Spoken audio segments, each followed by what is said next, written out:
Happy Mental Health Awareness Month. I had put out a survey to ask people what topics do you want me to speak on, and I got about 300 different topics. Some of the topics were so very deep. So I'm going to be doing a series of videos. Video number 1, a forced yes is still a no. A real yes comes from within. It is the original, unpressured, uncoerced answer given by a person who was given a genuine choice. And anything that is not that is not a yes. If you ask someone for intimacy or for any form of physical closeness and their first answer is no, that is the answer. But what happens in reality is that some people hear no as negotiation. When you say no, they might respond with, "Oh, but I love you so much. It's just this once. It's no big deal. I'm obsessed with you. I just can't control myself when I'm around you. I get weak when I see you. You mean the world to me. I have never felt this way about anyone." On the surface, that sounds like love. It sounds like passion. It sounds like devotion. But what it actually is coercion. It is applying emotional pressure to override someone's clearly stated boundary. And if a person eventually says yes after hearing all of that, the yes is not real. It was extracted under duress and counts as a no. I had a male classmate who became my friend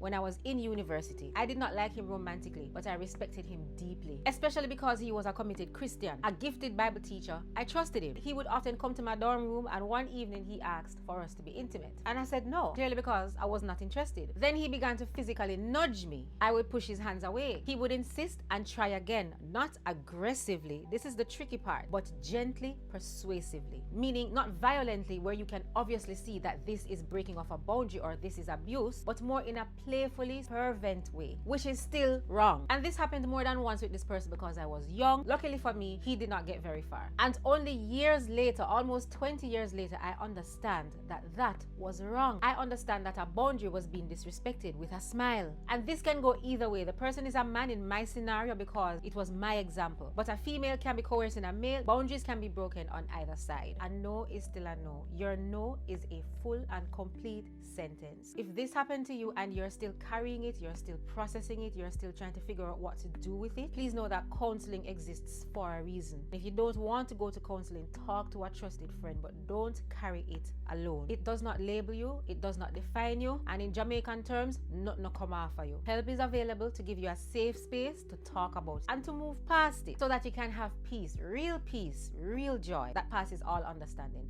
I hope this helps somebody. I love you guys. Mwah! Bang!